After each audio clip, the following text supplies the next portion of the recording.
Yeah, how's it going? I missed the webinar from yesterday because it was my daughter's 25th birthday, and we had a freaking girls' day.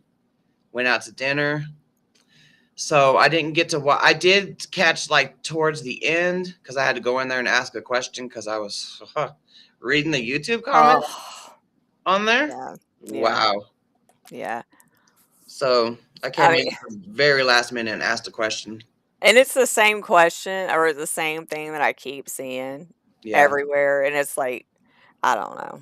But yeah, I mean, I was spending time with my family because I was gone for a week with my mom taking care of her. So family comes first, Yeah. like we always say, and so we were family timing it up yesterday. Yes, we were. We deserve it, damn it. But yeah, and it's like you can tell who's being told information because the question that I asked was, does kratom fall under the precursor laws? The Precursor Act stuff. Yeah. And it doesn't. But That's what people keep saying. Oh, it's the precursor. All of kratom's going to be banned because of the Analog Act, and it's a precursor. yeah, And so that's they're trying to incite fear in you guys and you 708ers. So yeah. knock that Well, shit. even in kratom advocates, I think in general, that's the ultimate goal is to incite fear in all of kratom advocates, so that we get upset and we do something about it. And we go When help them advocate. Right, and it's like, bro, y'all done fucked our plant's name up. We Yeah. don't have nothing. I don't have nothing to do. No No. help to give. Mm-mm. And Oh, super fun time. What up? hey, what's up? Yo, yo, yo. And it's like, if kratom does come up on the chopping block federally or just in general, we're going to do what we always do. Exactly. We advocate. But it's like you can't sit there and tell me that something's going to happen. Nobody knows what. I mean, at the end of the day, none of us knows what's going to happen. But right now, the best step forward is the way that we're going. Mm-hmm. I feel. Mm-hmm. And if it's not going to be the first mistake I made. But I will bust my ass to advocate and make Yeah. sure it doesn't happen. But it's like He, sitting there and helping the very thing that destroyed the kratom name. yeah. Not me. No. No. Nope. And I'm not going to apologize for it. At all. No. No. And whenever we're talking about it and you think that we're specifically talking about you, then I guess the shoe fit. But Yeah. we're not specifically talking about anybody that consumes 708. No. We're talking about 70H, the actual Substance. 70H products that are on the molested molecule. Molested molecules. Yeah. Oh, it's like, and if you're shit talking in our comments or if the shoe fits, wear it. But like, Yeah. we're not talking about anybody specifically. I ain't gonna give you my other shoe. you know. I'll save kratom for you, when 708 is federally banned. Yep. Dude, You I, I know, I feel this because like the last time we got hot wings from, I think it was, oh, what is that place? I want to call it Wet Wild Wings. That's not it. Buffalo. I don't know what. Buffalo. I, Buffalo Wild Wings. Yeah, man, their hot is for real so hot. It Like is. I was even drinking milk, and I was told my husband like, dude, I will never eat the hot again. Yeah. It's too hot. Yeah. He accidentally bumped his face and mouth. I can see you over there freaking out. I'm doing ranch and celery and everything, trying to douse the flames, man. Too hot's no good. It is not. It Oh, like when it overwhelms it like that, it just takes away from the chicken wing you can't experience. enjoy it. Like you're too worried about putting the fire out. Yeah, and then you're just unintentionally getting high because it caused you to do all these other extra things. You Oh know. man. Oh yeah, I feel that because I think that's the last time I ate wild or wings, maybe. How was the booty hole today? Super fun quiz time. How was your morning constitutional? What goes in must come out the same way. Oh man. I'm over Oh, here drinking sparkling water because we went on a little shopping spree yesterday for my daughter's birthday, and this Saratoga sparkling water. I fell in love with sparkling water, dude. When I went to the Kratom Symposium in Florida, whenever they put out the tables for like our snacks or what have you, yeah. there was all this fancy ass sparkling water. And I was like, oh my god, this shit tastes good. I've actually got some of that. I haven't used it. I got it for like pumpkin. It's like 3-ingredient pumpkin rolls. It's like all-purpose flour or self-rising flour, that stuff, and then pumpkin. Oh, to make it? Yeah, to make pumpkin rolls. And Oh. yeah, so. And that time of season's almost here. I know. Mm-hmm. He said, oh God.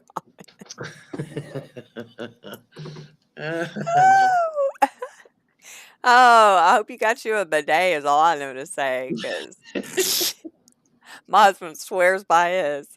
My daughter swears by hers. Yeah, like even when we leave the house and we have to go out of town, he's just miserable. He just loves his bidet so much. I still have yet to go try it. I don't care for it. It's too much for me. It's way too much for me. All right, so let's see what Mac Daddy has to say last night. I know it'll be great. Yeah, gotta be.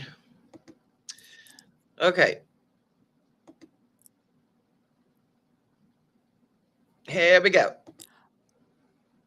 Oh, damn it, I muted it. When she looked at it and she started doing her own research, and she raised the red flag, blew the whistle, and said, wait a minute, what are we doing working with this group when what I'm reading it's highly Did he just controversial. start late or something? And so she reached out and he played obviously that Moms from America thing. Oh. And so he said there was like a little bit of technical issues. He was trying to figure out how he was going to play it before it started. Oh. Dude, did you go watch some of this last night? I watched like the very first of it, and then I watched I saw when he asked your question. Oh. Because I was like about to leave. We were about to go to Walgreens. I was like, oh, he just I think he said, well, I guess we'll find out. But, because I was talking about my daughter's birthday, why I missed the webinar because my daughter's birthday. And I'm pretty sure he said, congratulations. Yeah. On your daughter's birthday. Okay, so it did start mid-sentence. Okay. All right. Thank you. I hit play again. NOH program.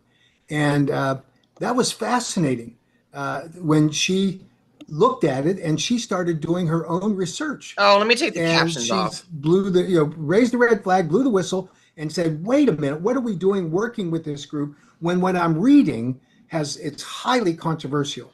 And so she reached out, and we now have obviously an ally with this very powerful lobbying voice and advocacy voice for mothers protecting their children in the form of Kimberly Fletcher. She's absolutely phenomenal. She has agreed to work with us at the National Conference of Legislatures meeting, which is coming up at the end of this month. And she also is going to be helping. Is it on the settings? You'd think I'd know because I turn them on a lot. Annotations. What the hell? Sleep timer, playback speed quality. There's usually like a CC thing in a box. Right. That's why let me see. What's this? Oh, that's the chat. Oh, okay. Wait, it says closed captions unavailable. How is it on yours? What is happening? If I go to it on my YouTube, it says closed caption unavailable. So you must have it turned on somewhere else. Well, I guess we're dealing with it. Yeah, we can deal with it. Let's roll with this flow. Roll with the punches. Us on the planned event, which is leading into my advertisement on September 13th through 15th, we will reenact and recognize the 10th anniversary of the rally that was held outside of the White House on September 13th, 2016. And of course, it'll be the 10th year anniversary. Unfortunately, we cannot secure a permit, which, by the way, we didn't have anyway in 2016. That was a little bit of a mess. But we are able to, we've applied for a permit at a park very close to the White House because the Lafayette Park is closed down because of construction that's ongoing at the White House right now. So on Sunday, the 13th, in mid-afternoon, sometime around 3 o'clock, and we're firming up all the details depending on whatever unknown restrictions we might have for the permit, we're going to have a rally, and we're going to recognize this magnificent advocacy effort that got started on that day in order to protect the leaf. And that will be a nostalgic event, but it's also a significant historical event for the Kratom community. We then will follow that with a series of meetings on Monday and Tuesday. We're working on the planning. We are pushing hard in order to get a commitment out of various agencies and members to host some meetings with us. So we're looking at working with the executive branch and the Congress in order to promote the message that now has been catapulted. I'm sorry, I got a false bridge or false tooth in my mouth. It's giving me a hard time talking. While they get an implant. I had a grandson that headbutted me and knocked my tooth out. But it will be a great opportunity for us to recognize all that happened. So that 3-day period, what we're asking the Kratom community to do is to reach out to your networks, to your friends, to your social network, your families, and try to get them to sponsor you to come and participate in this really historic event. We want to focus on veterans. That clearly there is a real draw on the experiences that veterans have with Kratom, and there's a hunger for knowledge about that both in the executive branch and on the Capitol Hill. So we're asking the vendors that traditionally help with all of our advocates to sponsor them to come to DC for some of these meetings that we have. We're asking them to focus on veterans, and so it's going to take a little bit of community here for us to figure out exactly how that's all going to work. So put that on your calendars. Again, September 13th through 15th, starting about 3 in the afternoon, gives you time to get in on Sunday morning. And we will conclude with a reception on late Tuesday afternoon. So for planning purposes, you can take off on Wednesday morning. So that's the plan. We're excited about this event. It's going to give us a chance to recognize some true heroes in the Kratom movement that were there 10 years ago and really got this thing kicked off. And so it will be a fabulous reunion for many, and it will be a great opportunity for everyone to participate in what is truly a significant event. And it's magnificent that it happens to come here just a few months before what happened this week in terms of this past week in terms of the decision by the Drug Enforcement Administration to issue a temporary scheduling order on 7-OH and the follow-on synthetics. So I want to talk about that for a couple of minutes, because this is confusing, and I know it's confusing.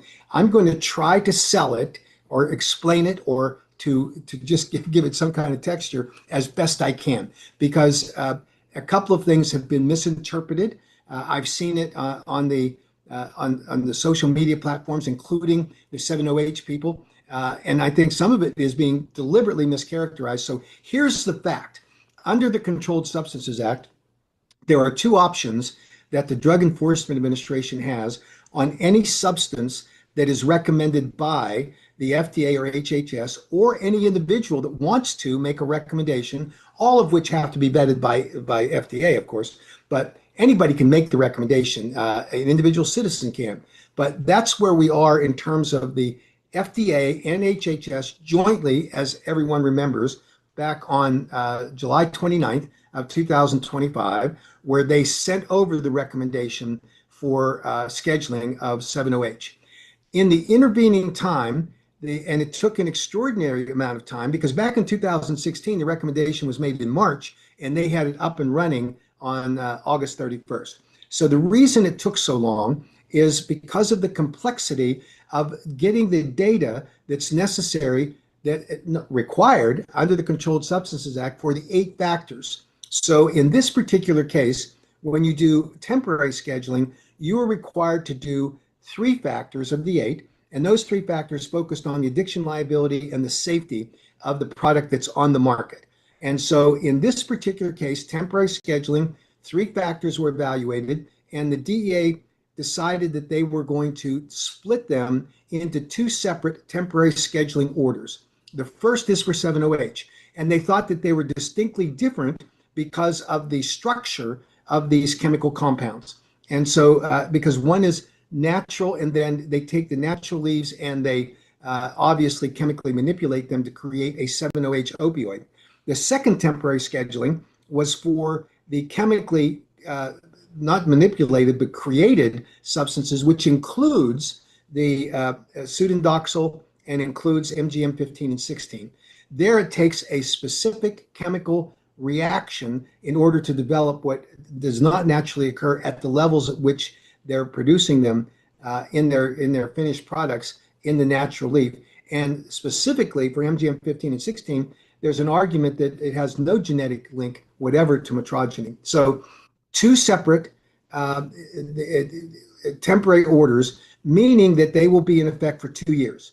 And then during that 2-year period, the Drug Enforcement Administration can do one of 2 things. So it's sort of a cascading thing.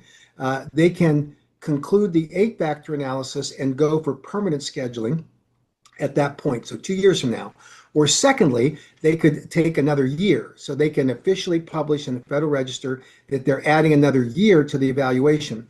The idea is that they will have developed the comprehensive database on all of the safety data and the addiction data that would help them to be able to meet the obligation. And this is an important distinction, and I know, again, it adds to the confusion. During the temporary scheduling order, there is no judicial review, and there is no public comment period on the orders that were issued, the 2 orders that the DEA issued. And that's good, was complicated by what HHS did, but levels. So they're looking for scientific input.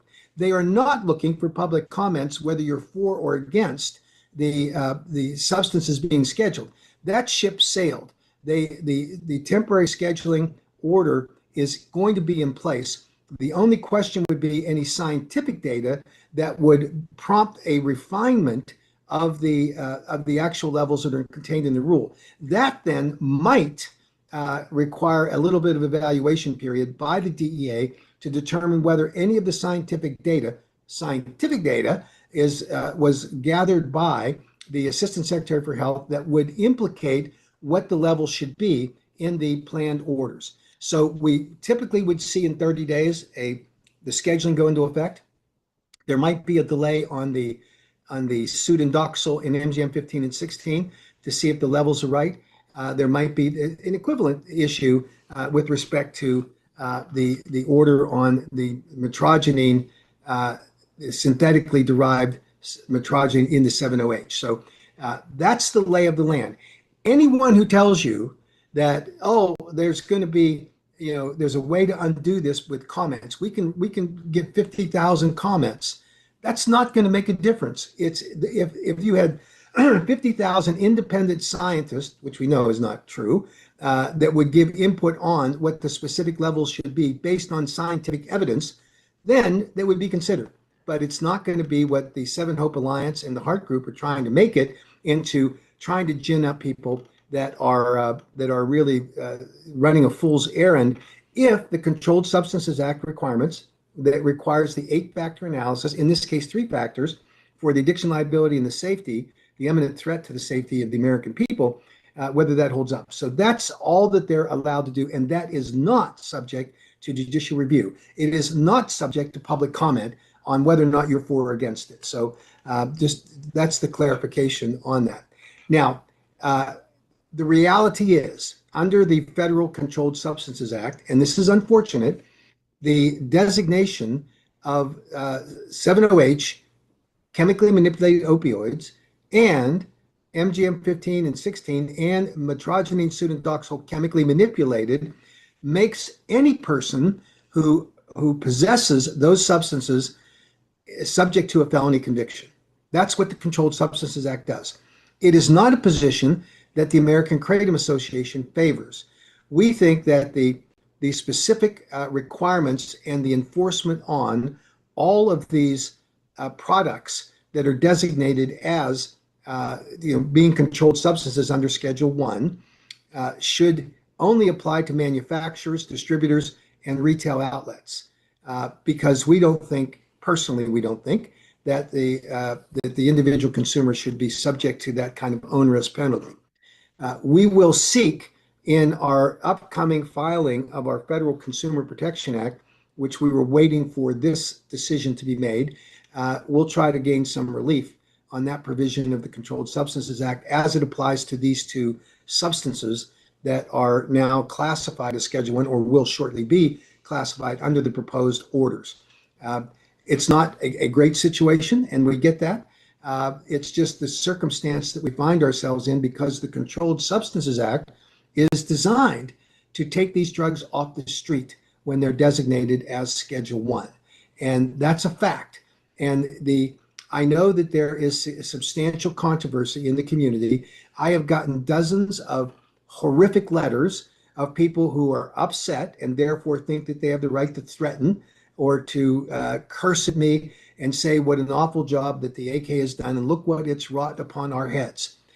That is misplaced because the group that's responsible for the current situation on the scheduling orders are none other than the manufacturers of these 7-OH products. They're the ones who brought the products to market without the required scientific evidence that's embedded in the Food, Drug, and Cosmetic Act and the DSHEA Act, the Dietary Supplement Health and Education Act, which says that prior to market entry, before you go on the market, you have to have a reasonable basis of safety, meaning scientific evidence that you will not cause harm, and you have to do it based on the conditions of use, meaning labeling and serving sizes. So when asked about this by me, when the Heart Group first came to us and said, we want to work together with you guys, we want to make sure the consumers are protected, let's do this. The two conditions that we set in signing an agreement with the 7-OH manufacturers was, one, they would not call their products Kratom, which they pledged they would not do.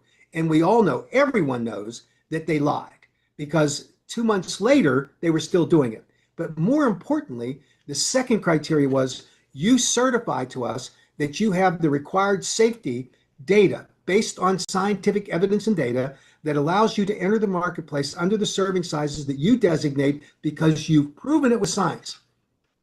And when their chief scientific officer stood before an AKA leadership summit in Miami of 2024, 25, I'm sorry, he admitted they had no science. They hoped that they were going to be able to conduct some science. They thought that they could get it done in 2025, but certainly in 2026.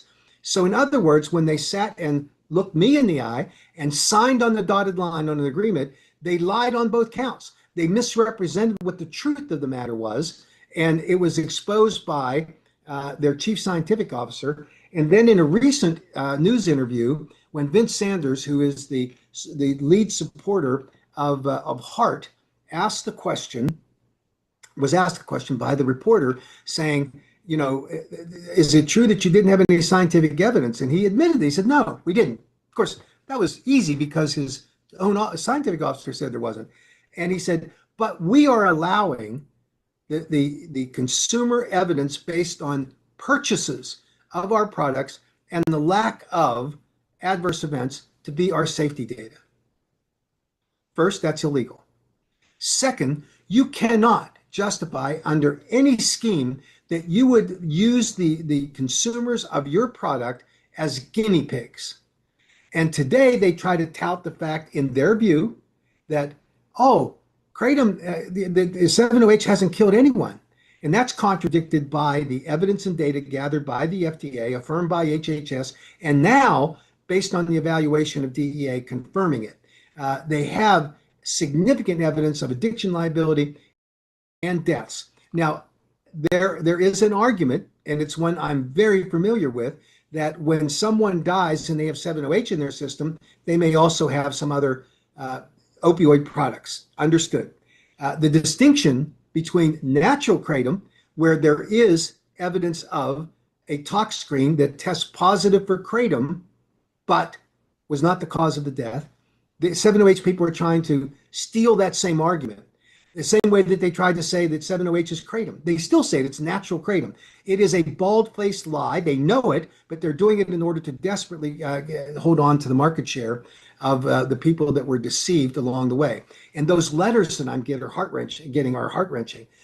Don't you know what this is going to do to me? I'm on 7-OH. I can't get off of it, but it's helping me with my pain. And they go on. And I understand it. I hear it loud and clear. But what we do not do at the American Kratom Association is support the ability of someone to walk out of their home, because in this country, at our 250th anniversary, we do not have the God-given right to walk down to the street corner and buy an opioid from a drug dealer, because that drug dealer hasn't cleared that product for market. And the idea that the heart people or the 7-HOPE Alliance people want us to do the same thing, it's absurd. And it doesn't meet the standard for reasonableness, and it certainly doesn't meet the criteria required for the safety data that's there. I will hear people say that represent 7-HOPE Alliance, Michelle Ross is an example, that the reason that they can make the claim that metrogynine, 7-OH, are the same is because metrogynine converts to 7-OH in the human body after ingestion as your liver processes it. That is true. What Ms. Ross does not disclose, and she should, is that the metabolism of metrogynine into 7-OH that occurs in the human body after the ingestion of a kratom product is so slow that it never gets in your blood plasma levels on all the testing that's been done, never gets to a level that the average 7-OH product, and I mean average by 7.5 milligrams, and now we got products that are 6-7 times that. And this is the interesting part. They want to have that argument. They have to say that argument. But do you know what the product formulations are today? You look at the DEA scheduling notice where they identify what the product formulations that are prevalent in the marketplace today for 7-OH products. 60-some% of them are chewable tablets, and they're sublingual strips, and they're engineered specifically to bypass your gut. And so if they want to make the argument, and they do, if they want to say that it's the same thing because metrogynine converts into 7-OH, then why have they shifted their product formulations to, in the majority, be those products that bypass your gut and go directly to your bloodstream, except for one thing? And it's a powerful statement. It was made by a couple of the vendors at booths at the Champ Show in Las Vegas when I asked, what's the difference between kratom and 7-OH? And there were two of them, of the three that I talked to, said that 7-OH will knock you on your ass. That's their words. So I don't think that there's a legitimate basis for marketing for someone to say, oh, take 7-OH because it's the same as kratom. No, it is not.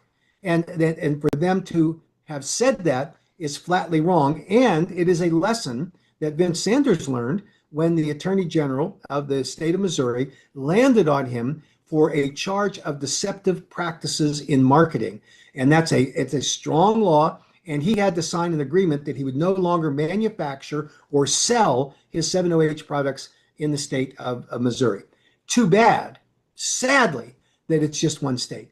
But more is coming. Obviously, you saw that the state of Florida, where there were people in the 7-OH advocacy community and sympathizers with 7-OH, and I think there's a distinction. I know that there are people in the kratom community that are sort of these people that say, oh, let's let everybody make their own choices. They know what 7-OH is. Let's let them decide. And by the way, these sympathizers, and I'll call them out, many of them, they're centered in the Kratom Gals podcast.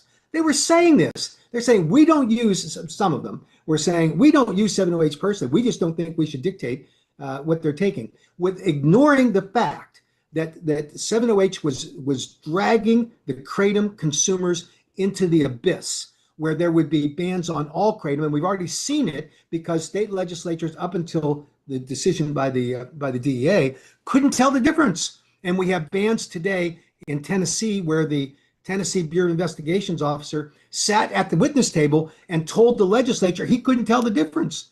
And he didn't listen to me, wouldn't believe me. He just said it. And it's because, of the 7-OH community peddling their nonsense. But we have bans today in Connecticut. We have bans today in Kansas. We have bans today, although it's been postponed, in Kentucky, all because they were blending these things together. And for Madeline Sklar, and she's going to have a whole nother podcast again saying how I'm picking on her, to sit up there and say with a straight face, oh, we don't think that we should take it away, we're not advocating for it, when she has people on her podcast who do use it, who do advocate for it, one who works for a 7-OH company. And then they want with a straight face to try to act like, it's a terrible thing. I tried to get on and comment on their podcast last week while they were saying, we want everyone to come to the table and be a part of the discussion. That's what they said. I was commenting on their chat board, and they were recognizing it, saying, oh, Mac Haddow's here, and thank goodness he came on and criticized this because it's elevated our viewership. I want everyone in the kratom community to go and listen to the nonsense that they're peddling, because, and then I started, obviously giving comments. They wouldn't let me join as a panelist. They've refused to do that. They won't come on a webinar like we're having tonight, which I've invited them to do. They won't do any of that, but they then blocked me. Madeline Sklar blocked me, and I screenshotted it, Marilyn, so don't try to say you didn't. Blocked me from making comments while her group of panelists were saying, oh, we want everyone to have a viewpoint. They have them be heard. We want everyone to be here. This is a joke. And yet the apologists for the 7-OH community have brought severe damage to the ability of consumers of natural kratom leaf products to have access to safely formulated, properly labeled, and age-gated products. And we know that those bans that are in place, or partial bans that are in place, because of the 7-OH community, because of the profiteering that was going on, and yet I'll say it, there's no defense, none. And they'll whine and cry over there at the 7-OH Gals or Kratom Gals podcast. Let them. But we have to stand up for the principle that's involved here. I think it's very important. But there are others out there in the community too. If you look at any of these, or a lot of these Facebook chat boards, I mean, it's amazing to see how disconnected from reality many of these people are, because they want to advocate for a free and open drug culture that allows for anyone to take anything that they want, and they don't care about the carnage that's involved with this process. So this is something that really is going to take a concerted effort. It's going to be painful for some that were previously in the kratom community, that were in for a time in the 7-OH community, to find a pathway back. Some of them, because they are on opioids, are going to have to go through detox procedures. And the blame is not, as much as some people want to make it, the AKA advocating for scheduling of 7-OH. The responsibility is completely and totally on the shoulders of those profiteers in the 7-OH manufacturing industry that decided they did not care about the safety of the kratom consumers in our community. And we're going to continue to fight for it. And a pox on the head of anybody that tries to play this silly game that, oh, it's okay, we're not advocating for kratom, we just want people to have the freedom to do it. And I'll say it again, do we let people have the freedom to go down on the street corner and buy a lethal dose of fentanyl? Is that what we're about? Is that, and I hope Madeline answers that question, because she should, because that's her bottom line. Oh, let's let people live and let live. No, we stand up for the product safety, and we've always done it. I had a reporter ask me today that when is it that the AKA recognized the threat that 7-OH posed to consumers? Now, this is an important question, because we know now, despite having been a little bit duped early on, that instead of it being 2025 or 2023 when it came on the market, which is what everyone thought, September 2023, it actually came on the market in 2021. But the question was, when did the AKA stand up for the consumers? Because that's the latest talking point by the 7-OH community, that we just did this because we were ticked off at the 7-OH community for stealing market share. Couple things to respond to that. I don't sell Kratom. The AKA does not sell Kratom. We fight for access by consumers to safely formulated, properly labeled, age-gated products. That's what we do. And a 7-OH product is not a safely formulated product. And if you look at the labeling and the evidence that's been done by a lot of the tests that have been done, including by AKA, where we sent it off to an independent lab, and we're seeing that they falsely labeled many of their 7-OH products and their pseudodoxil products. So the reality is today that there is no space for someone saying, oh, let's let the 7-OH people do what they want to do, because it's helping people with pain. There are alternatives out there. They're going to have to find them. I know it's complex. I know that it's driving people to a serious frustration level. But if you blame anyone, blame the 7-OH people. So back to the reporter's question. When did the AKA recognize it? Because again, the 7-HOPE Alliance, Michelle Ross, told the reporter, oh, the AKA is just doing this on a turf war with industry, and it's proven by the date that they started complaining about 7-OH, thinking that it was in 2024, and that's not true. In 2018, we developed our model Kratom Consumer Protection Act that we started to send to legislators across the country in anticipation of actions being taken in 2019. In 2019, the first state to pass the Kratom Consumer Protection Act model legislation that we presented was the state of Utah. And in that bill, it says that the level of 7-OH cannot be greater than 2% of the overall fraction of the alkaloids in the product. 2019. That's not a turf war. That's a stand up for the consumer. It's raising the red flag as a warning to anybody in the future that might take a synthetically derived or chemically manipulated 7-OH product. That's what it is. And anybody that wants to protest and say anything other than that is simply blowing smoke. And people should think about what's behind that smoke. Maybe they're hitting the wacky weed, because it's not accurate and it's not the appropriate standard for a product like this.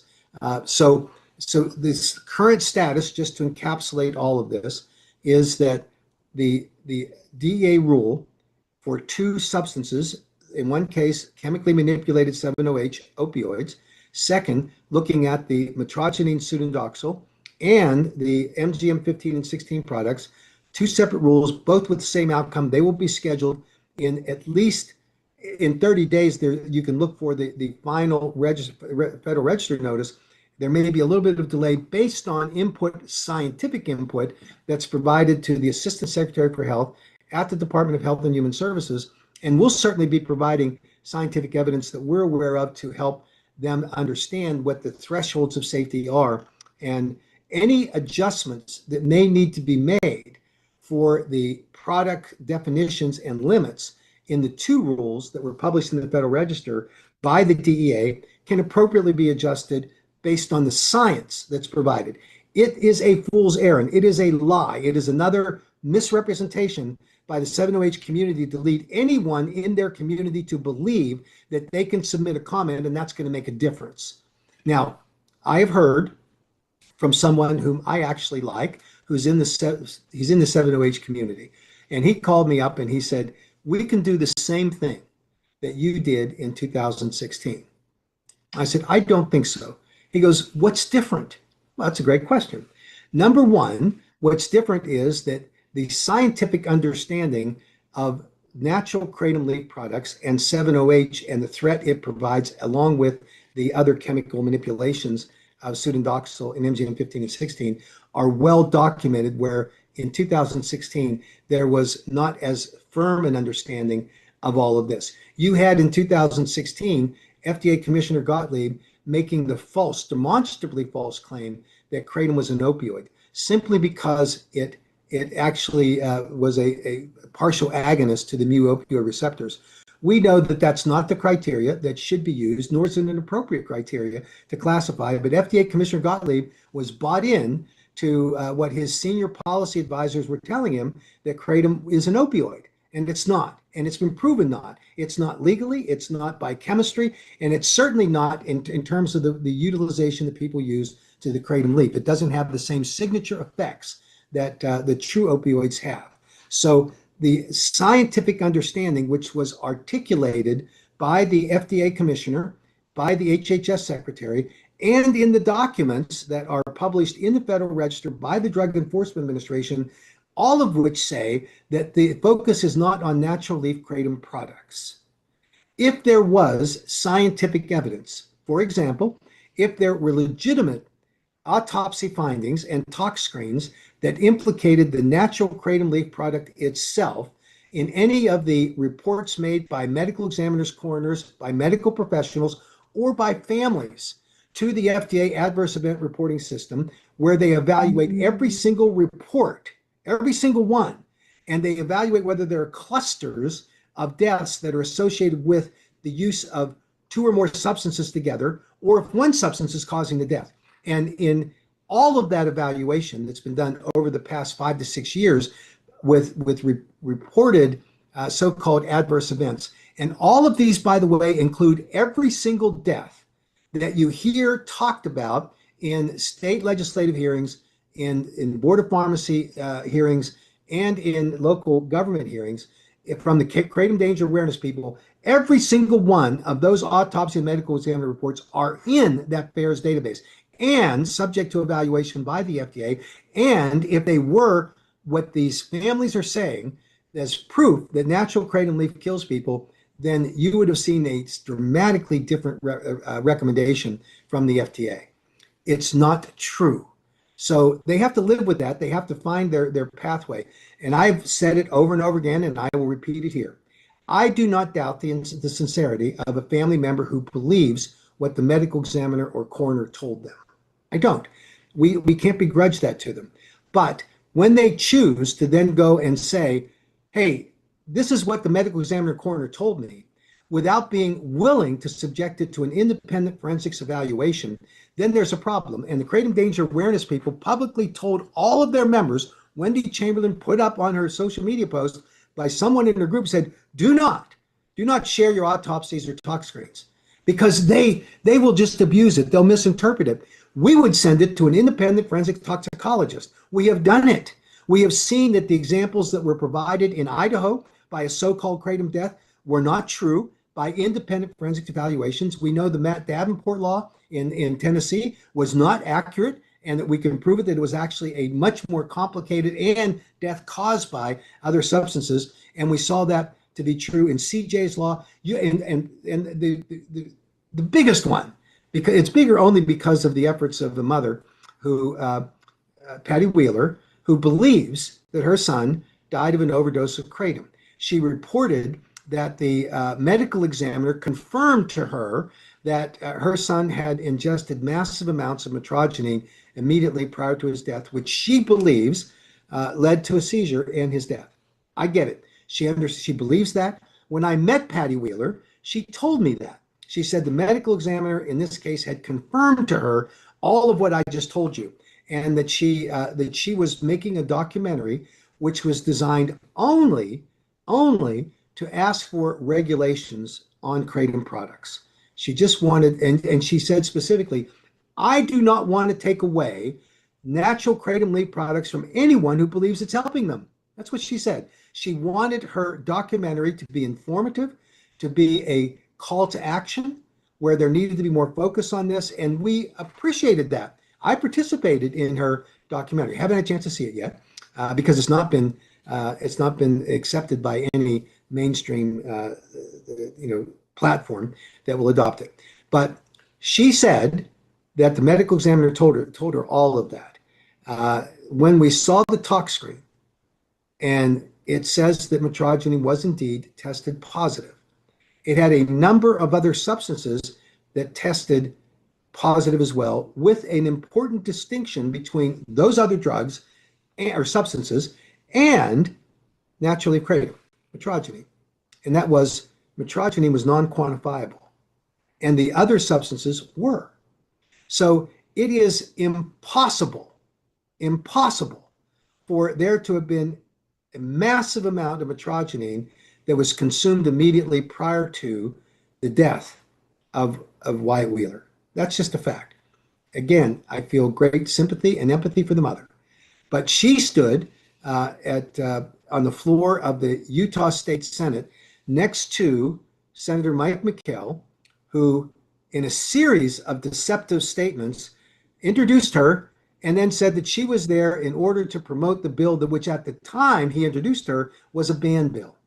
And then when she was interviewed by a Salt Lake City newspaper reporter, he asked her directly, "Are you certain that it was Kratom that killed your son?" And she said, 100% certain because the coroner told me that. I'm sorry. The facts do not support that conclusion. Now, is it possible that the medical examiner told her exactly what she said? Of course. If the medical examiner had not yet seen the tox screen and was relying upon the statements of the mother and other people that maybe were familiar with the circumstances, making the claim that Wyatt had been ingesting huge amounts of metrogene immediately prior to his death, it would not be unreasonable for that coroner or medical examiner to have said to Patty Wheeler, "Then your son died of kratom." What is unusual is that after the tox screen was received, after it was evaluated, that any responsible medical examiner that's worth their salt could put on the death certificate that it was death caused by metrogene intoxication when it doesn't even test in a quantifiable level. So that's an example. It's one. It's tragic. These families believe it. They have every right to believe it, but we have the right, when they decide to make this a subject which has implications for public policy, we have the right to examine it. We have the right to ask a legislator, please look at this and look at what the evidence is. And if we don't have access to the autopsy or tox screen, if they are going to use it as a basis for a ban, then they should have to produce it to the legislature and get that independent test done. That should be the minimum thing that's done. And so I think that that's an important criteria. So that's where we are at this juncture. And anybody who tells you that kratom should be in the same boat and scheduled by the DEA, it would be if the FDA, evaluating every single death report it has received from every single one of the deaths that are being identified by the KDA people, it would produce the result that they want if it were true, and it's not. So that's the issue that we are contending with. I think we need to be as respectful as we can, but assertive in our right to know that there are obviously issues about the quantification of metrogene in all of these so-called deaths. So I think that that part of it is important. Let me shift away from this and just talk to you about some of the issues that we're dealing with in some of the states. Everyone knows, and by the way, you can put your Q&As up there, and I'll try to get to as many of these as I can when we get to that point in just a few minutes. The state of Ohio, we sued the Board of Pharmacy. Tomorrow, they are going to discuss the metrogene rule, which was the subject of the litigation, and we hope that the Board of Pharmacy will simply defer the natural kratom-leak metrogene rule going forward. We'll see what they do. The second issue is that despite what the Board of Pharmacy did in agreeing, and there's still pending litigation that's being evaluated right now that was done by Global Kratom Coalition, and we think that the same judge, and we think the judge gets this, and so we're going to see a clarifying position on liquid products with kratom as well. So there's going to be an evaluation there. But we with the plaintiffs who have agreed to do so, will be filing a lawsuit against the Department of Agriculture because they have a separate basis upon which they claim that kratom is not legally sold in the state of Ohio. So we have work to do there, and we're going to do it. In the state of Florida, the Attorney General issued the rule that replaced the original rule. Again, something, by the way, that Madeline Sklar and her 7OH gals said wasn't going to happen. They were talking, cheering the fact that the people in Florida were going to be able to have a access to these 7-OH products. It would have been foreseeable by anyone who understood what was happening, that the Attorney General had the right, and because his passion for this issue would have led him to do exactly what I've just described, which is to initiate that second rule. We have some issues with what then happened, where the the Florida Department of Agriculture and Consumer Services now has implemented a regulation on that they're enforcing that creates significant problems for us. So we may end up in court with them too. So there's that issue that's going on in the state of Nevada. Because of the 7-OH decision by the DEA, the Board of Pharmacy has stood down from their initial work session, where they voted unanimously to recommend that full scheduling of all kratom products in the state of Nevada. I had a conversation with the executive director, who seems to be a very reasonable fellow, by the way. He said that the Board of Pharmacy wants to revisit this issue in another workshop. So instead of proceeding with the original vote, based on what has happened with the DEA, they think that they might want to refine that approach, and that workshop will be held in September. So we'll keep you posted on those kinds of things. We know that the next target for us at the FDA is to get them to modify the FDA and Kratom webpage that will specifically address the safety issues with natural kratom leaf that has been affirmed both by the dose finding study and by the NIH study, which was announced, that takes purified metrogene and its potential use as a therapeutic benefit for people suffering from opioid use disorder. But the most significant takeaway from that study announcement was that in order to do it, to conduct a human clinical trial, the NIH had to get an approval by a rigorous independent examination of the safety data that could only have been approved if that institution review board, comprised of experts and scientists, were convinced that the human subjects in that trial will not be subject to an unreasonable risk of injury. So great news. And now I think that the FDA has to make their appropriate changes to the FDA and Kratom webpage. And that then will allow the California Department of Public Health, the New Mexico Board of Health, the Minnesota Department of Agriculture, and the Michigan Department of Agriculture, and other states to make appropriate revisions to their current enforcement status on kratom, which is based entirely on, and that's true in the state of Ohio too, based entirely on the FDA and Kratom webpage. So a lot of good stuff there that's happening. I think that it's pretty significant. So I'm going to now shift to the Q&A. I'm going to get through as many of these as I can, and then we can see. You're welcome to add to the Q&As if you choose. First up, Eric asked, how is Missouri doing towards regulation? Is the Attorney General going to try to ban regular kratom this upcoming session? Great question, Erica. The truth is that the Attorney General is not 100% convinced, at least prior to the FDA recommending their scheduling and having the DEA publish their scheduling, that kratom wasn't also unsafe. I think that the Attorney General, who seems to be a reasonable person, fair-minded, she has some staff people that are pretty protective, and they're trying to ban kratom, all kratom.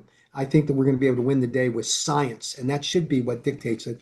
So there will be legislation in the upcoming session that will regulate kratom, and we'll have to deal with how that works on the 7-OH side.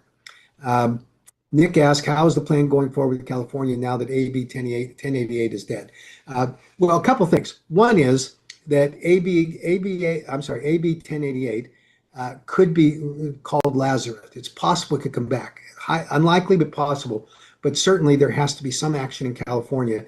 I think it's only going to be triggered, or the effective thing will be triggered by a decision by the FDA to update its FDA and Kratom webpage. Adam asked, I know that you said DA can change things based on feedback, but I know a lot of people are worried about the 0.05 limit.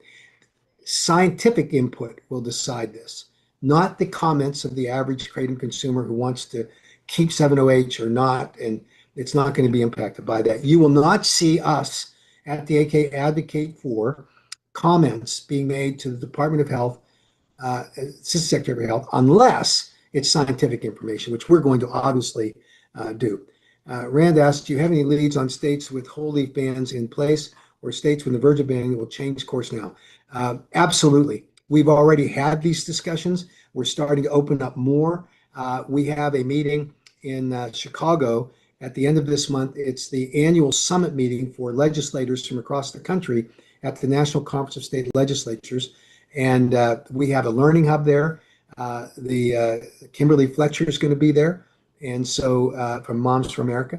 So this is fabulous. We're going to really be pushing hard on this in order to convince these states where they have bans to actually follow what Rhode Island did, now with the stronger scientific dossier, and get states that were tipping towards banning everything because that was sort of the cause du jour. And we're going to fight back, and we're certainly going to be working hard on those things. I know that we have some good friends in Connecticut that felt like the whole process was done incorrectly, and I think that we're in a position that we're going to see some effort there that will help. Rand says, Jeff says, thanks for what we're doing. Great, glad to do it. Taylor says, Miss Ross is saying that they accidentally banned natural kratom by putting metrogene and pseudodoxil on the list. From my understanding, MP is not naturally occurring. Should we be worried about what she is saying? First off, I would not be worried about anything Miss Ross says. She is not competent in this area, and she's proven that by the kind of bizarre things she says. I mean, she's the one that sits there and says this is a turf war when she's the one getting paid by the companies to say that. I'm sorry. If you were an independent person saying that, maybe we could give it more credibility, but it's not a turf war. It's about whether or not the science proves these things. So on this specific issue, she's lomming on to an issue that we have already looked at, and the preamble to everything is about, from the DEA, is about synthetic derivations of this, chemically manipulations. And if there is a level of 7-OH, or if there is a level of metrogene pseudodoxil, it wasn't inadvertent, it's just simply a correction that can be made based on the science that will be provided by the Assistant Secretary for Health, and that science will have to come from legitimate scientists, not the opinion of Ms. Ross. Not my opinion. It's got to be done based on the science, and we think that we're in great shape there, particularly when the levels that they're talking about occur because they're chemically manipulated along the way. So Michael says, worried that this step one and they'll eventually ban leaf analog. Michael, you're referring to the Analog Act, and that's a interesting law that requires a multiple pronged test. And I can assure you that our legal team has evaluated this carefully, and there's no way that Natural Leaf meets that multi-pronged test that would be subject to an Analog Act review because the DEA scheduled the levels of pseudodoxil and 7-OH. That's not going to happen. They didn't do the levels of metrogene.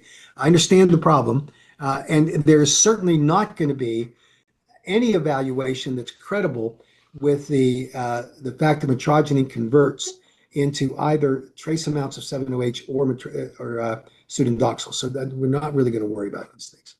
Let me restate that. We will worry about them, but we're not going to be overly concerned about them because this process, the 7-OH people is going to throw the fog and they're going to spread it as far as they can. And we need to stay the course and just follow exactly what the science says.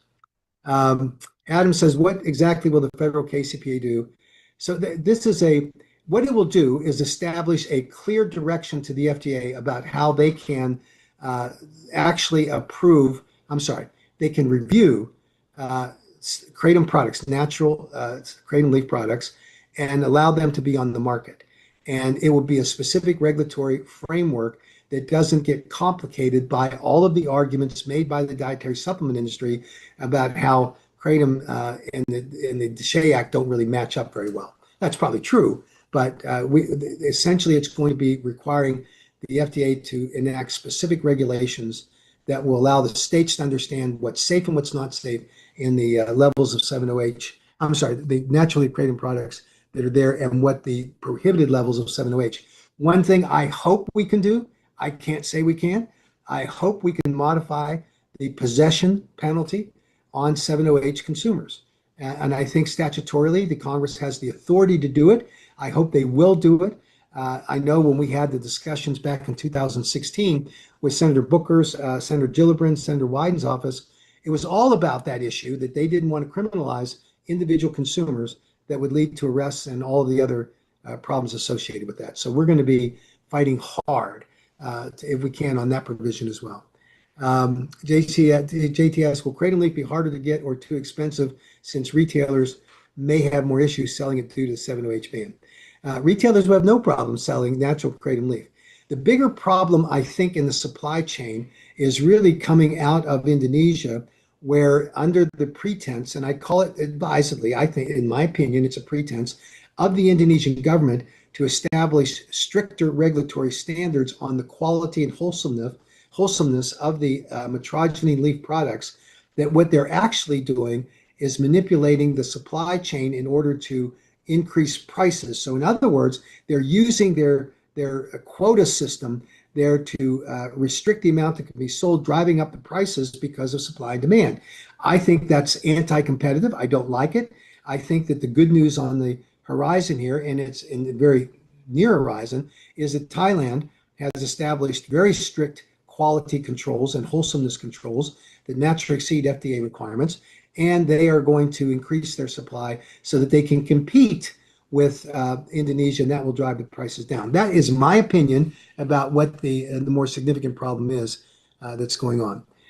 Lloyd asked, is there anything else happening in South Dakota? Just that we fought back the ban bill. We got a good KCPA there. We're going to continue to work there. Cami says, please correct me if I'm wrong, but the difference between Kratom and 7-OH is this. Kratom, metrogene speciosa, partially binds to receptors in the central nervous system, while 7-OH in plain leaf is a byproduct metabolized in trace amounts by the liver. 7-OH isolate binds fully to the receptors in the brain and spinal cord, and only what is isolated, right? Partially. So the way this works is that the body isn't able to differentiate between 7-OH that's metabolized in your body or that recurs in trace amounts when it hits your mu opioid receptors. What the receptors do recognize is how it activates them.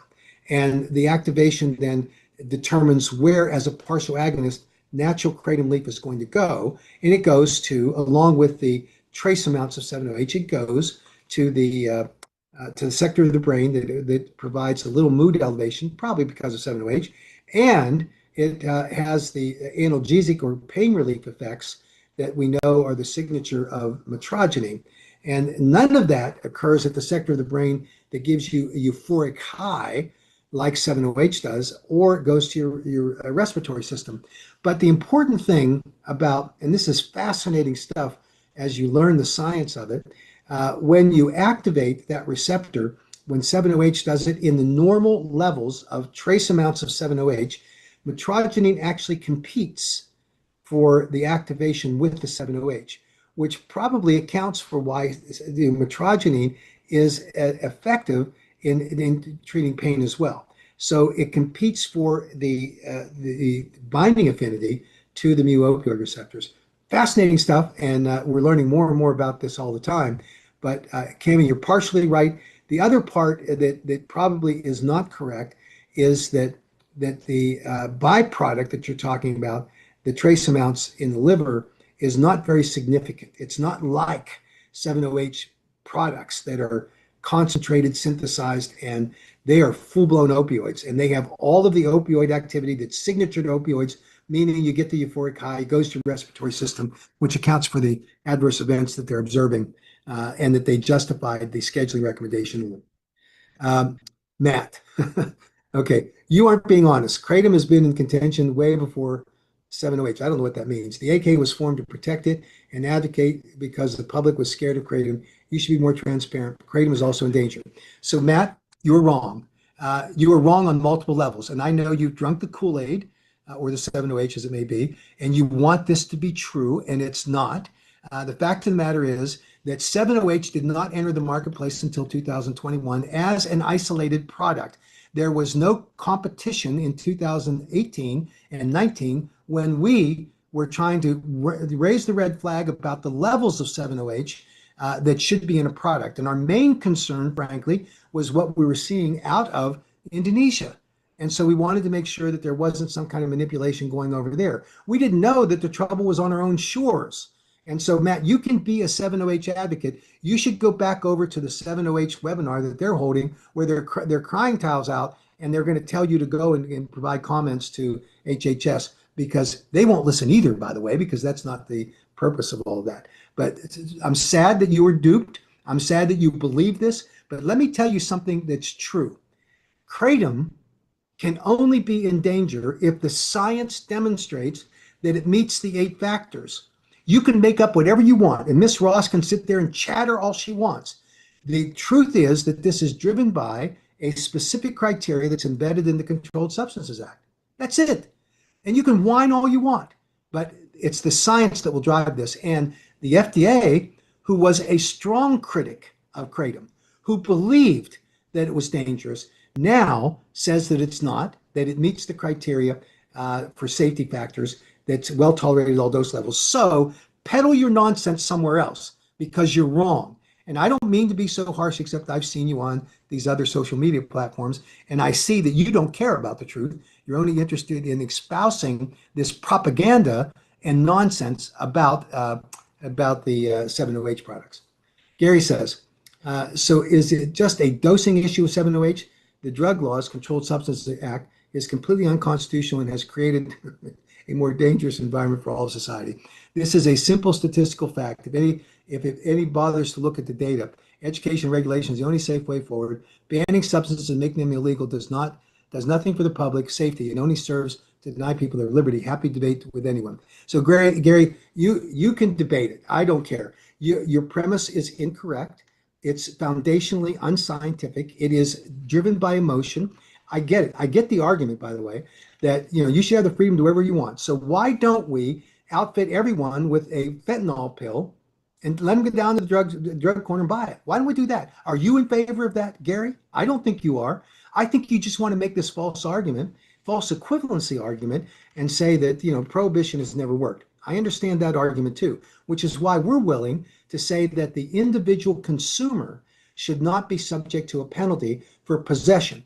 But I'm all for, and Gary, you should be too, that the 7OH manufacturers who are chemically manipulated and producing an opioid that is dangerous should be restricted from doing so, as should the distributors and the retailers.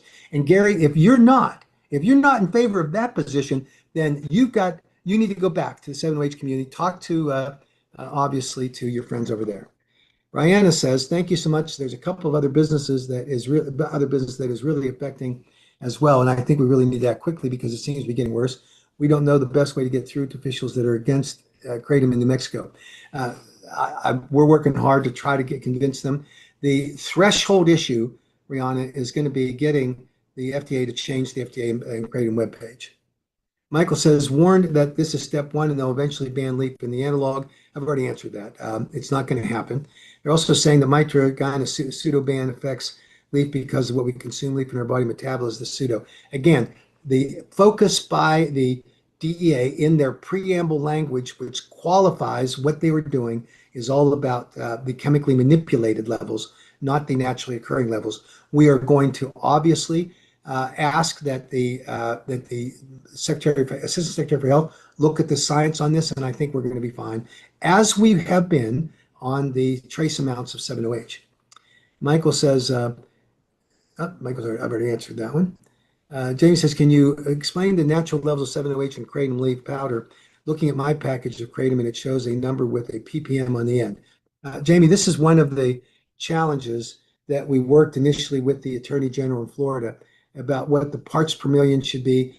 Ultimately, there should be two things that these regulators attempt to do, and I think this applies at the FDA, the DEA, and the Attorney Generals and any other regulatory body. That is that you quantify what the safety levels are, and you determine what they are. And then the second part of this is you make them conform in an understandable way. There's no way that a consumer is going to understand what the difference between 400 parts per million and 800 parts per million are. They understand what a serving size is and how many milligrams that you might have in a product. So a serving size should be dictated by common usage that consumers understand, and leave the science behind it to the independent certificate of analyses that needs to be provided by a manufacturer prior to market entry to the regulatory bodies that supervise it. So that's clearly the way to do this. Tracy says 7OH ban is on the governor's desk to be signed by New York with the DA announcement. Will that mean that they will not be banning at the state level now, in your opinion?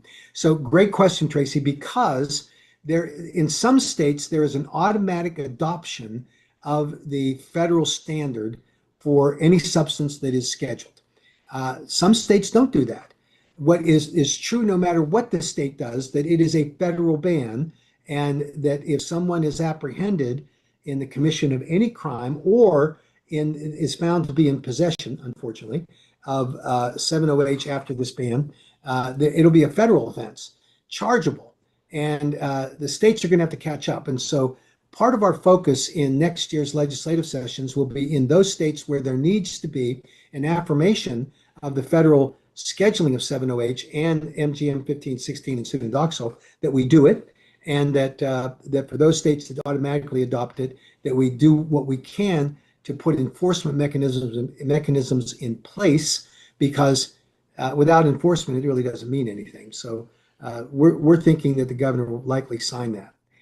Michael asked, is there a scientific process to reliably extract and concentrate metrogene only in the way that amplifies the effects? Would the AK support this? I don't know the answer to that question. I'm sure that any creative chemist can do whatever they want.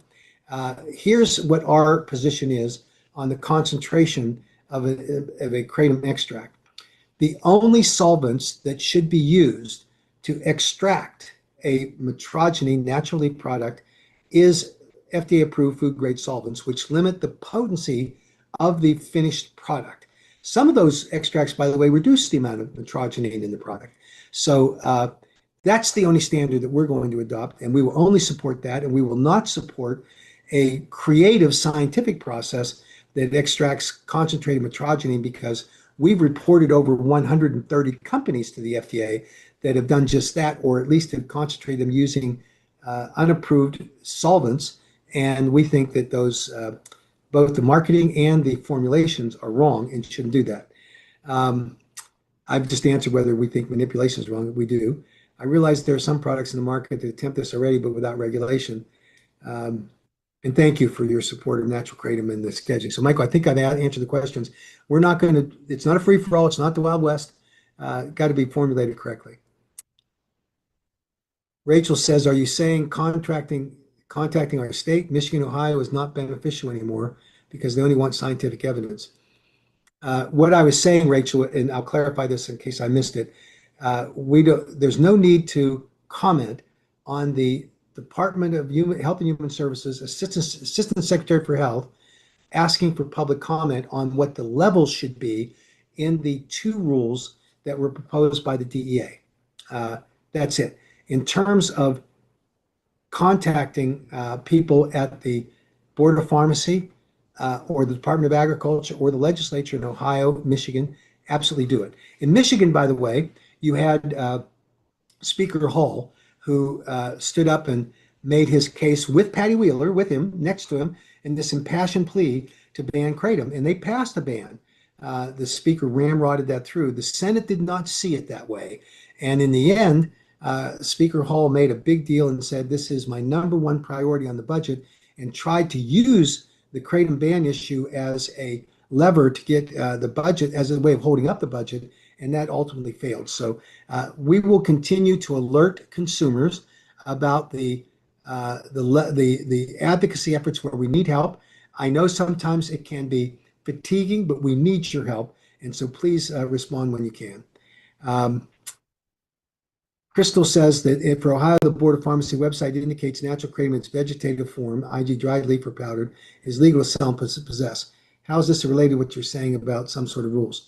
So the Board of Pharmacy in Ohio has issued a rule on an emergency rule, which is in effect banning 7OH products. They also issued a metrogenine rule, but when they did the 7OH rule, they included trace amounts of 7OH. They excluded trace amounts, so any 7OH product that had, kratom that had 7OH in it was going to be banned. So that's why we sued them. We got an agreement that that's not their plan, that trace amounts are okay. We're also working with them now on what the definition of a extract will be, because they, of course, do not, in a properly extracted form, do not exceed those levels either. So the rules that they're now doing tomorrow will be the natural kratom leaf rule, and we're going to see what they decide to do. We think they're going to abandon it, but we'll see, because right now the 70H rule has been in effect for several months. So Lori says, how did the special meeting in Georgia go? Anything new there? Go on and watch it. You had Chairman Townsend, who stacked the deck against us. I think if you were going to weigh the number of witnesses for and against, it would be easily 10-3, with three of us not getting much say. But we made our point, and it was interesting to see Andrew Kolodny, who is a so-called expert on kratom, who has carried over his crusade against opioid prescriptions for pain patients at the federal level, responsible in large measure for the restrictions on prescription opioid medications prescribed by a doctor, supervised by a medical professional to pain patients, all because he was working with the Suboxone industry. It's shameful. And now here he is in the kratom space, because all of that business is dried up. And stay tuned. Lots of information on Andrew Kolodny. But Chairman Townsend brought him in because obviously he's anti-kratom. And you know, we obviously have a lot more to do. He did promise me, Chairman Townsend promised me, that while he did not allow me to testify, that he will welcome me at the next meeting. And he's bringing in by his description, a very tough anti-kratom person that can also testify. So we'll look forward to that. Maybe he was talking about Dean Francis, you think? That would be something. But overall, I think the meeting went well. I think we pushed them to a draw. They didn't get what they wanted. And now I think there were some great questions asked by some of the members of the committee, by the way. So I don't think that Chairman Townsend got what he wanted either. So more to come on that. They say there will be 3 or 4 more hearings before they're done. So we'll see. Camille asked, was a kratom ban included in North Carolina hemp bill? No, it was not. There's still work to do. They're going to reconvene at the end of the month, and we're going to be in there slugging with them. But right now, it's not included. Madison asked, what can we do in Kansas? We're going to be back in there next year, and we're going to use the scheduling of 70H to be a trigger for there being a revisiting of that law. Nor asked, after 70H gets scheduled, what would be the process to get the California Department of Public Health to stop going after natural kratom leaf products? Well, I answered that earlier. It's about the website, the FDA and kratom website. That's where we need to focus, and we're going to get that. Chris asked, is it possible kratom liquid products will be legal in Ohio? Yes, it will be. If so, how long do you think it will be? I think that there's an argument to be made that they're already legal if they're safely formulated and under the standards. But to the extent there's a question, this is going to be resolved by the current litigation that's ongoing, and I've seen the agreed order that has been proposed, and it will cover liquid products and obviously the actual extracts. Then Dylan thanks us. Do you expect the Michigan ban proposal to be brought to the Senate? I've already answered that's done. They're done for the year, and Speaker Hall can bring it back next year. But he's going to meet some people at the doorstep that he refused to listen to. He would not even meet with us. Yet he'll meet with Patty Wheeler. But we're going to bring science, and we're going to bring a very aggressive lobbying campaign to expose why he was wrong in what he did, and hopefully he'll be accountable for that. The second question, if the FDA did delay the 30-day timetable, would it be for a small period of time, or could it be delayed for the long term? It's possible it could be delayed for months. I don't think that's going to happen. This has already been cooked. It's a minor technical change, if any, and then I think they'll implement it very quickly. There might not be any delay going forward. It'll just be a day or two at the least. But I'm not worried about that right now until we hear more, and certainly those discussions are ongoing now. Melanie asked, is anything going on in Texas and in the AG 708 lawsuits? Happy we're still good there. We are good there, and we're going to continue to work with the Texas authorities. We've got some good news coming out in Texas that will give us good scientific evidence that will help us against Senator Perry down there, who continues to try to to promote a ban. But I think the 7OH issue helps us dramatically down there. So we'll keep fighting there. Harry says, what state, in your opinion, is headed in the right direction with legislation? I'm going to tell you the truth. I get so immersed in all of these various states, and we are now operating with lobbying teams in nearly 30 states. And I catch myself, I have to say, whoa, I think I made a mistake on that one. But to answer your question, I think that we're going to make progress in Delaware. We got the age ban and the age limit, and they want to study whether they have the testing capability. I think we're going to be able to do well in Delaware. I think that Pennsylvania is headed in the right direction. I believe that we're going to be able to reverse Wisconsin and Vermont now that the 7OH ban has come out. I think that we have a shot at both Arkansas and Alabama, and it's complicated, but I think we're going to make some progress there. I think we'll be able to overturn the Kansas ban. I don't know about Tennessee, but we're going to give it our best. So we're going to work there. Louisiana is a horrible situation, but they based it on a claim by the House sponsor, Representative Alio, who said that there's no such thing as synthetic. I think that she's got to be pretty embarrassed right now. So maybe we can revisit that. I think we're going to revisit Utah. Senator Mike McKell, who became the anti-kratom nemesis that he was, he's wrong. And then you guys all heard me. I don't want to get off on that tangent because we don't have enough time, but I think we're going to do well in coming back in Utah. I think we'll do well in Nevada with a stronger bill to enforce it. And I think I'm confident we're going to do well in Washington, although that's a highly regulatory state and we may not like exactly the regulatory scheme, but I think we'll get at least something there done. So that we'll work on that. And I'm not sure I answered your question completely, but like I say, I'm immersed in all these states. And Florida, I hope we do well in Florida. And I think Georgia, we're going to do well. David asked, when was this order actually submitted to the registrar? It's the Federal Register. It was done on Monday, the 6th. So it's 30 days from then. And then the DA will decide whether to accept any input to change it and then publish it. That's it. I mean, they're not going to go another 30 days. They've already done that. So it would just be a tweak, if anything. I've answered Michigan. It's dead for the year, this legislative session. Byron asked if Kansas have a new ruling on this kratom prohibition law. We're going to have to wait for the legislature, but I'm optimistic. Michael says we're worried about the next administration having a different view on the whole leaf. I agree. Every single change in administration brings with it issues like this. So Michael's raised a great point that we can't sit on our laurels and think that we've solved this problem. We have not, but we need to be diligent. And the bottom line is science is what dictates these federal policies. And that's what will protect us because we've already seen the science on natural kratom leaf products. We have seen the science on these dangerous synthetic chemically manipulated 7-OH opioids. So that's what will be the distinguishing factor. Adam asked, will companies be required to have an NDI? So if you're talking about a new dietary ingredient notification under the federal KCPA, no.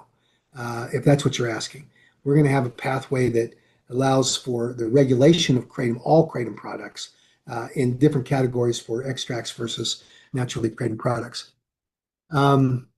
Taylor asked, in Georgia, are MGM-15 and other pseudo kratom products already banned in the state of Georgia if they're being considered synthetic? Yes.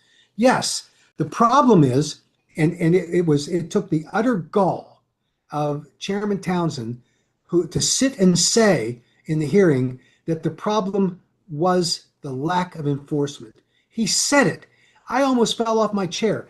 It was Rick Townsend who, in the course of his bill, which he initiated, that was critical of the first KCPA because of its lack of enforcement, he was right, stood at the Senate Health Committee, was asked the question by his modified bill as to who's going to enforce this.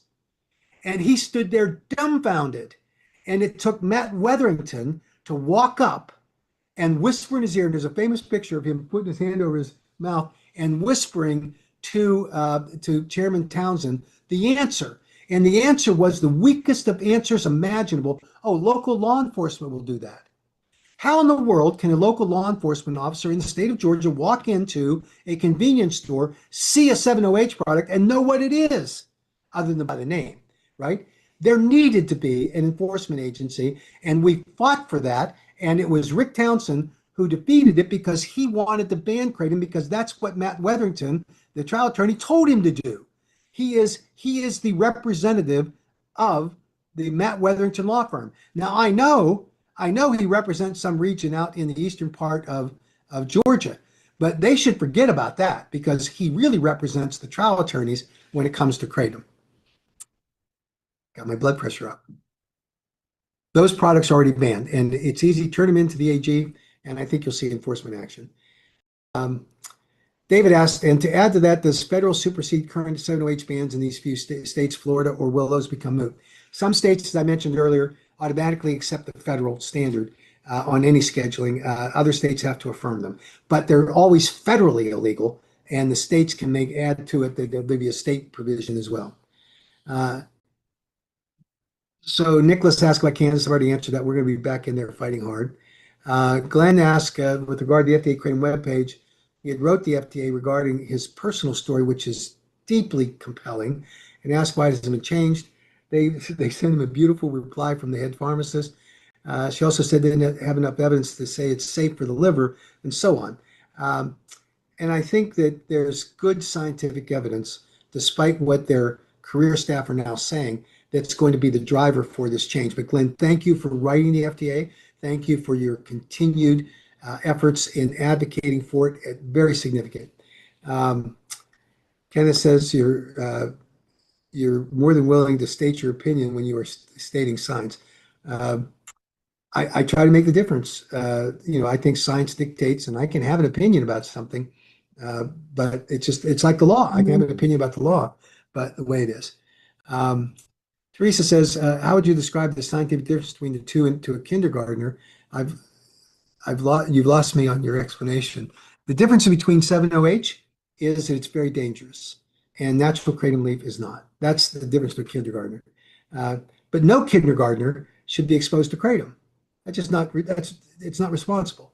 So what I would say to my teenagers, and I have grandkids who are teenagers, and they've asked me about kratom, and I've told them that it's important to use kratom responsibly, and you have to have an intended use for it, and it has to be something that's legitimate. So I think that that's the difference. But bottom line is, the science proves that natural kratom leaf product is safe and well tolerated at all those levels when responsibly formulated and properly labeled, age-gated. And 7-OH is a full-blown, chemically manipulated, deliberately engineered opioid. It is like an opioid. In every characteristic, it's dangerous. Alex, when I'm heartened to focus on science to advance the AK's position to governments, I'm also keenly aware of this government's general disregard for science overall. What are some of the PR strategies that we use to advance the position of protecting responsible kratom use by adult consumers? This is, Alex, this is about hand-to-hand combat.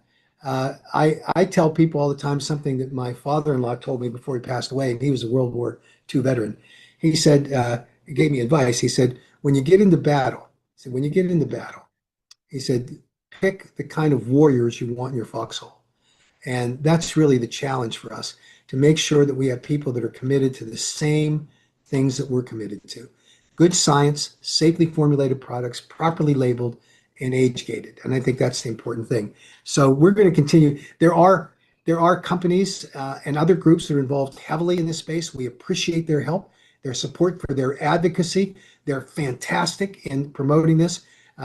We have used PR firms. We try to employ good, legitimate strategies in communicating our messages. We're not going to lie to people. We're not going to buffalo people, even though they might think we are. We're not. We rely on the science. And the difference is between me telling you that the science backed by NIH and the FDA, by HHS, says this, and Michelle Ross at 7 Hope Alliance say, oh, well, wait a minute, now they're the same thing, when scientifically they're not.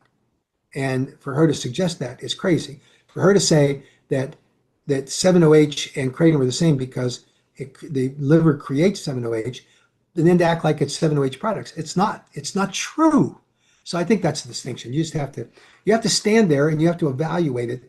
Does it sound reasonable to you, what Michelle Ross is saying, or what Madeline Sklar is saying, or whoever, versus a reliance upon the baseline of science? And I guess the greatest question in the world is for the 708ers entirely, where is your science? Because Vince Sanders already answered that question definitively. We don't have any. It's just we use our consumers as human guinea pigs, and we hope to God they don't drop dead. That's his answer. So people can view that for what it's worth. And I don't mean to be so harsh on Madeline. I am a little tough on Michelle Ross, but I intend that because she just says things that are odd, goofy, beyond belief in terms of science. I think Madeline is well-intentioned, and I think her heart's in the right place. I think she's just been caught up in this nonsense. Gary says the Controlled Substances Act has ignored the criteria for psychedelics from the jump. I'm not saying that the Controlled Substances Act is perfect, nor am I saying that the method by which you can recommend scheduling is perfect. I agree that there needs to be a more a closer look, a more extensive look at the science with respect to psychedelics. And I can tell you that Jack Bergman, who is a great champion for kratom, is a great champion for psychedelic products to be used for veterans suffering from PTSD. I respect that. And I think that while we work within the restrictions that are provided by the laws, we can also find pathways to legitimately revise those laws to accommodate these kinds of things in the marketplace. Taylor says, any advice for consumers or retailers to guard against sales of possible synthetic 7-OH products that are marketed simply as alkaloids or pseudo-kratom? Any way to identify products, packaging, mask as something more dangerous? First off, look at the labels. I think it's pretty easy to say that it's a 7-OH product when it says it's pseudo on the product or it's perks or whatever. But look at the label and then require, if you're a retailer, I wouldn't sell any of these products unless I got from the manufacturer or the distributor a certificate of analysis that shows it, because we've tested some of these so-called 7-OH products at an independent lab, and we found that some of them don't have 7-OH at all. They're all pseudo, or they have far greater levels of 7-OH in them than they say. Vince Sanders had to answer this very question when he said it was 7.5 milligrams, and the true content of his 7.5 milligram per tablet was 28.5 milligrams. Do the math on that. And he's, it was just a minor problem. It ain't a minor problem. It's a huge problem, and particularly now that we see it in perspective. Gary says, I'm for making society safe while preserving individual liberty. Those are tough things. I understand the sentiment. Don't understand how you get there if you don't allow for someone to be the gatekeeper on safety. Nikki says, is the framework for regulations going to be the power of the federal, state, or both governments? It's going to be both. Apologies if this already answered a lot of issues connecting. Asking, as Michigan has had a full framework to regulate by way of LAR, which is a regulatory agency, and the Michigan government threw it out, rewrote the whole bill to criminalize. Right now in Michigan, it's cleared. We have a battle ahead of us in the next session. There is no kratom regulation in the state of Michigan. JT, how will the DA determine if plain leaf is below the acceptable limit of 7-OH? This is all testing, and the burden will be on the manufacturer to make sure that their products are compliant when they enter the marketplace. Otherwise, they subject everyone in that supply chain to a felony conviction. John asked about Michigan. I've answered that. Eugene says, thanks for everything your staff are doing. Hey, the AK staff is fabulous. I have the privilege of working with them. I can tell you that Stephanie and Taylor and the others, they're fabulous people, and they are working hard for you. So thank you for the shout out. And thanks for shouting out from Kentucky and Indiana. We got to fix those states, obviously. Taylor says, any advice on consumers, retailers to guard against sales of possible synthetic? I just answered that. Just check it. Make sure you get a certificate analysis. Nick says, what's the timeline on the federal KCPA? We're gonna file it here pretty quickly now that the 7-OH thing is done, but it's going to take some time to get it passed. There's always vehicles that are available that, depending on the right circumstances, the right support, that you can attach your bill to. But I would look to next year for that federal KCPA. Taylor says is there a list of specific products that might be deemed illegal or which AK has reported to the FDA so we can avoid them in the market. It's hard to keep up with this. We have a list of products that we have tested on the market that they now are all banned, the 7OH ones. But the more important thing that I would look at, not specific products because we don't advocate for those, I would look at the list of companies that agree to be independently audited for good manufacturing practices because the quality of the products are embedded in the manufacturing process. Then I would look at for each individual product, and you need to do this on your own to look at what's in that product and test it out. Be careful because some people that just they're bad actors and they're going to fake it. So just do the best you can. So Brian says, bottom line, how long until 7OH is off the market, taking out of my local smoke shops in South Carolina? That's coming with it. You got to say that the reason there's a 30-day period that is embedded in the in the Controlled Substance Act is that's the time period that the retailers clear their shelves. If they're not smart enough to clear their shelves, then it'll be shortly thereafter because all you have to do is pick up the phone, call the DEA and say, I got a smoke shop selling in South Carolina and they're selling an illegal product. And I think you're going to see a bad day for that smoke shop.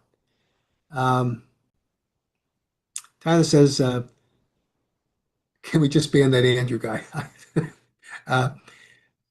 It's about science. He's entitled to his opinion. He gets way out of his lane when he starts talking about kratom.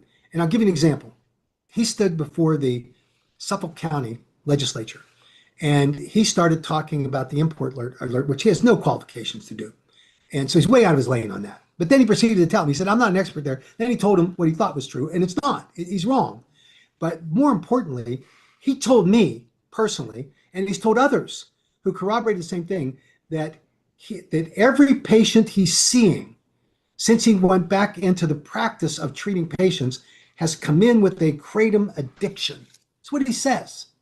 When he was testifying before the Suffolk County legislature, he revealed what he didn't say, and that is that his practice is restrained into consults that he's asked to come in on, and he markets himself as the kratom guy. And so when someone gets admitted to the hospital and a doctor says, what's your problem? And says, I'm addicted to kratom, then they call in Andrew Kolodny. And he comes in as the chief Moomba and says, oh, I'm here to evaluate you. Oh, it's for kratom. Well, no wonder all of his patients are now kratom. This is craziness. And you think about how that would be evaluated by any standard. I don't even understand it. And yet he says it with a straight face. So I don't know. But we're not going to ban Andrew. We're going to provide information that will allow for those who are dealing with him, listening to him, and hearing his testimony to put it in the right perspective. Taylor says, how should retailers and wholesalers determine what products to pull? There's uncertainty on products. If you have anything that has 7OH on the back panel, or 7OH on the front, or Sunodoxil, or the MGM 1516, get rid of them. Send them back, get reimbursed for them. I'm not going to repeat these nice things people say. My goodness. Any idea on what 7-Hope did in Delaware? They were out there arguing that they ban them both or regulate them both, and we obviously have to fight for that. Gary asked, what is the situation in Arizona? Our sponsor of a strengthened KCPA bill pulled the bill because one of the senators who is anti-kratom was going to make a motion to ban everything. So we pulled the bill, not even take the risk. And we're now working with the Attorney General's office to make sure that the next legislature will have the right levels in Arizona for 7OH to be banned and then have the kratom leaf protected. Madison, do we have a good chance in Kansas to reverse the ban? I think we do, but hope springs eternal. Never know. Certainly we're going to give it our best effort. Michelle asked me to send me your email address. This is not hard. mhatto@americankratom.org. You now have it. The secret's out.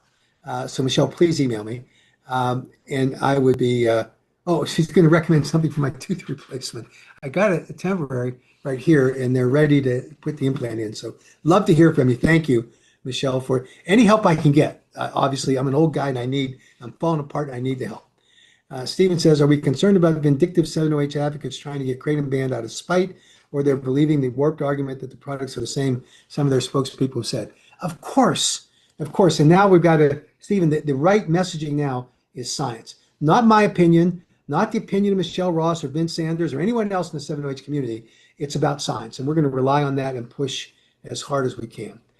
Misty says, is Kratom considered a precursor to 708 under the precursor laws? This is the Analog Act. I've answered that, Misty, but no, it's a multi-pronged test, and we don't meet that test.